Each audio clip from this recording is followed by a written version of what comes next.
The Light Between Oceans is a 2012 novel written by M. L. Stedman. A film adaptation of the same name was released on 2 September 2016, directed by Derek Cianfrance, starring Alicia Vikander and Michael Fassbender, the main characters of the story. The movie was presented at the 73rd International Film Festival of Venice.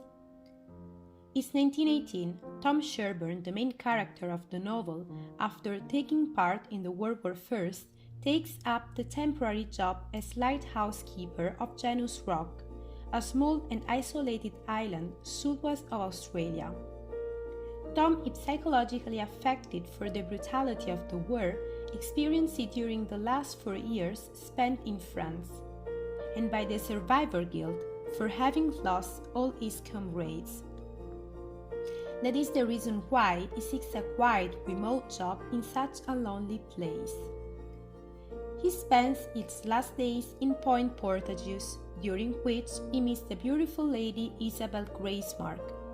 He begins to correspond her, and then they meet again 6 months later, when Tom returns for a few days to Point Portageuse, in which they spend every single moment together.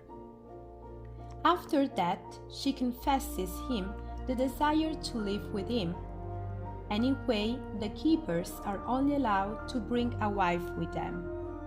So, they decide to get married, unable to stay away from each other.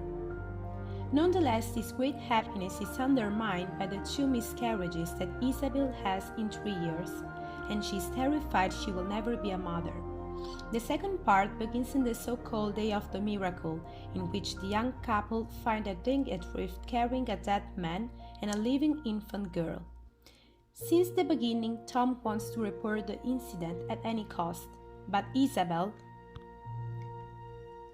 convinces him to keep the child. They decide to adopt and name her Lucy. Lucy's arrival makes uncover in Isabel the love of her life she thought to have lost after the miscarriages, and a loving and caring side of Tom that had been buried by the war and by a violent childhood.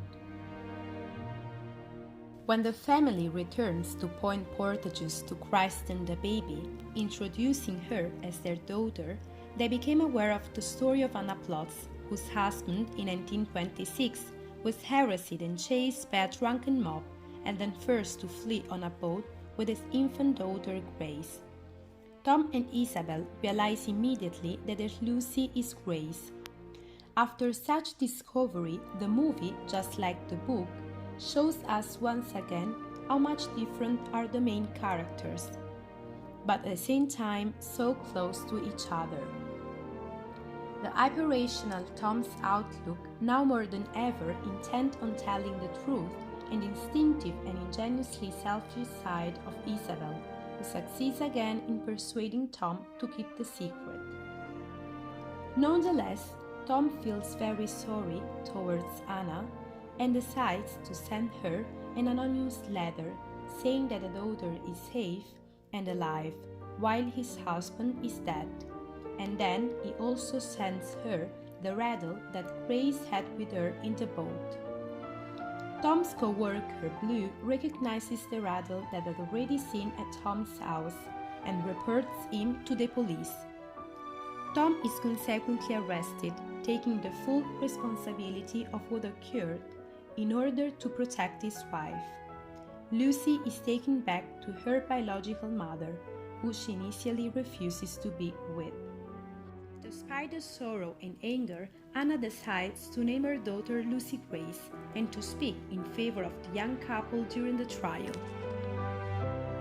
After almost 20 years in which she was forbidden to approach Tom and Isabel, Lucy Grace, now an adult and also a mother, is bent on visiting the Sherburne family. Unfortunately, she doesn't find Isabel, who recently died of cancer and depression, never accepting the loss of Lucy. Tom gives her a letter written by Isabel just before her death in case this meeting ever took place. The movie version is very faithful to the book. There is no major leap in the story. There are no substantial differences. In particular, there are some scenes more developed in the movie or vice versa. In contrast to the book, the movie doesn't include what the characters think, their personal reflections, and therefore why they act in such a way. A particularly relevant part of the book is the one describing accurately the state of mind and loneliness of Tom as veteran of the war. However, the main actors, thanks to their excellent skills, are able to express their feelings and sensations. In addition, even more than the book, the movie often focuses on the settings, the big lighthouse amid the ocean, the noise of the wind and waves as an integral part of every single scene. In the book, Tom spends 2 weeks with Isabel before going back to Genius Rock, while in the movie it's reduced to 2 days. In fact, for those who have only seen the movie, the development of this love story can be seen as too rapid and absurd, taking into account Isabel's request to go with him to the island and the following marriage. Moreover, it must be said that the final part of the book is mainly focused on Isabel's deep depression, the resulting illness, and Tom that stays by her side until her death. Instead, in the movie, right after the trial, we are in 1950, the day of Isabel's death, thus leaving no room to the real cause of his death, the depression for losing the son she had always dreamed of having. After all, the readers of this novel can be absolutely satisfied, considering how much the single scenes are faithful to the book, and also the dialogues.